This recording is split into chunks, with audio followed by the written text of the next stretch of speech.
أعوذ بالله من الشيطان الرجيم بسم الله الرحمن الرحيم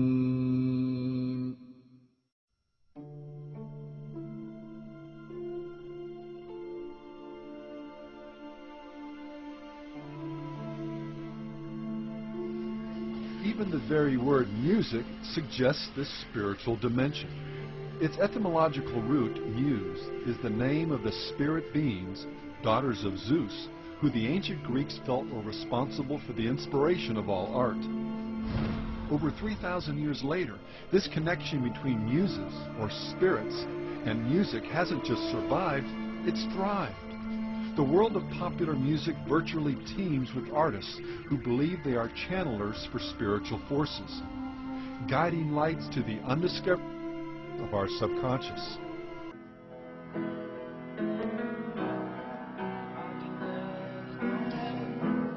Often these spirits are credited with helping inspire or even compose a particular song.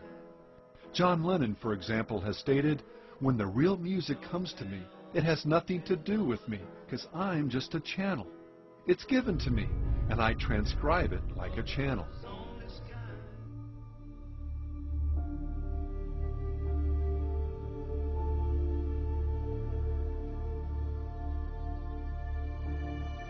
Within the band, said there is a fifth member, a mystical member, yeah. We've always said there's something looking over us. And the only way that I can describe that, probably in its best, the best way for me is that when we were playing our first songs together, and especially our first the first 3 albums, for instance, we would literally show up in a room, and it was almost as if the songs were already written. That's why I like to call Black Sabbath a phenomenon. Rather than a band. Although it is a rock and roll band, there's a phenomena involved there where that stuff just comes from somewhere, and it just so happened that we happen to be the ones that it came to.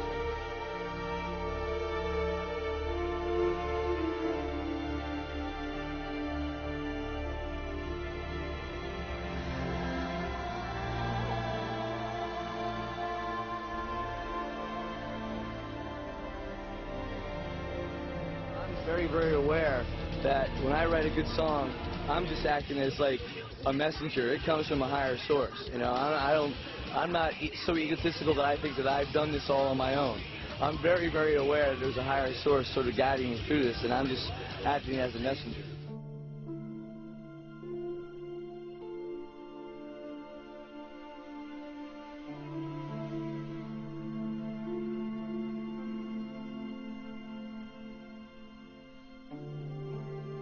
A lot of the songs are written in about 15 minutes to 45 minutes, just really quickly.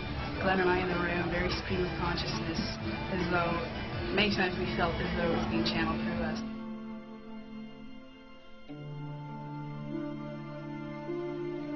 Later in life, Elvis would acknowledge that the strange powers that he'd wielded over his audiences were occultic powers that he'd received from the spirit world. Elvis, as a child, believed that he was being guided by the voice of his brother Jesse, who had died at birth, but later admitted that he was being used by a hierarchy of spirit beings. His close friend Larry Geller wrote that Elvis believed that he was working under the aegis of these masters, that they had helped him. Elvis admitted, "I always felt an unseen hand behind me. I heard that same voice and thought it was my brother. That's what I thought. I heard this guidance, guiding me all my life. That's why I'm here and why I'm doing this. This didn't just happen. This wasn't mere happenstance." Author Gary Herman stated that Elvis, quote, recognized the devil's part in his success.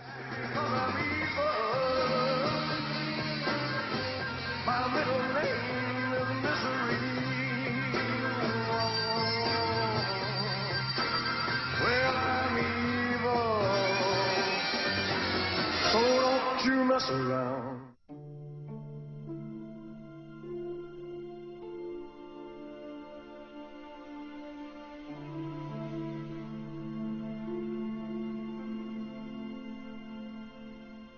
Now, there's a few different ways to look at backwards masking, and there's different types of what people call backwards masking. I'm not talking really about backwards masking, I'm talking really about backwards messages. In fact, one way to do it, which wouldn't require demons or higher intelligences to intercede would be just to take straight words, take 7 or 8 words in a song, and reverse them. And then when you played it backwards, you would hear those words. But when you heard it forwards, what would you hear? You'd hear something backwards. It wouldn't make sense.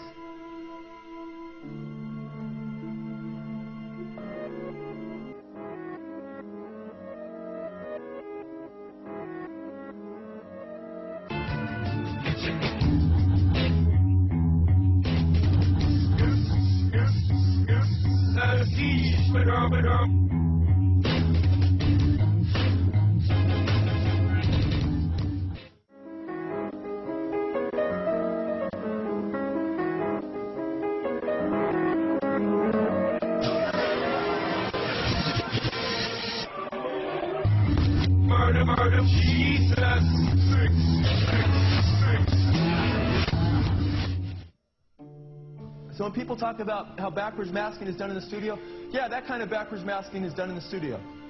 No problem. That's not what we're talking about. We're talking about when you hear music and lyrics forward, and then you hear those same lyrics backwards, and it's a message forward, and those same words are a message backwards. Okay? And we're not talking about 1 or 2 words. We're talking about sometimes over 15 words straight. We're talking on Stairway to Heaven right around 30 words. Okay?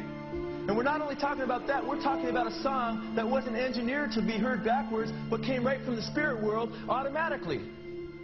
Okay? And then we're talking about if you wanted to make lyrics backwards on a song, you're going to mess up that song forward pretty bad, right? Well, Stairway to Heaven is the most popular song in rock and roll. If there's a bustle in your hedgerow, don't be alone there. It's just a sprinkling for the May Queen. Yes, there are 2 paths you can go by, but in the long run, there's still time to change the road you're on.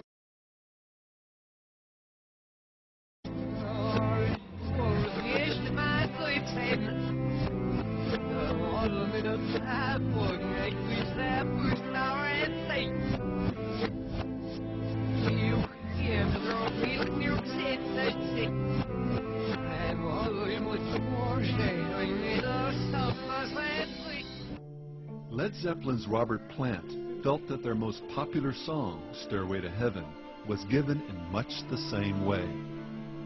I was holding a paper and pencil, and all of a sudden my hand was writing out words. There's a lady who's sure all that glitters is gold, and she's buying a stairway to heaven. And she's buying a stairway to heaven. I just sat there and looked at the words, and then I almost leapt out of my seat. And it makes me wonder.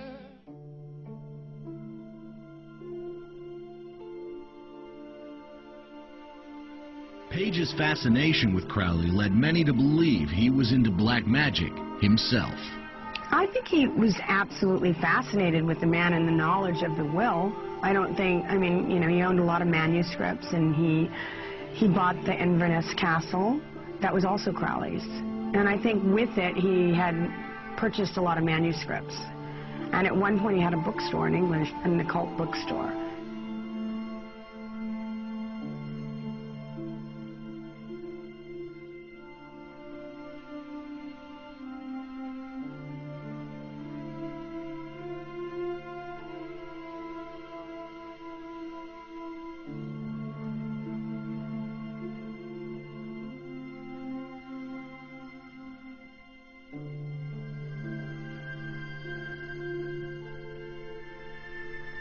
In an interview with Rolling Stone, Santana was more specific concerning the identity of this supernatural entity, identifying him as Metatron, the architect of physical life.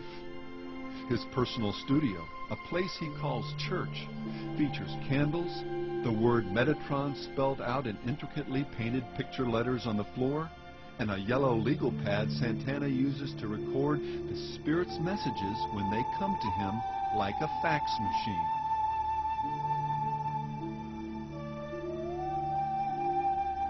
First of all, I like to thank Satan. I like to thank Satan. Thank Satan. Satan.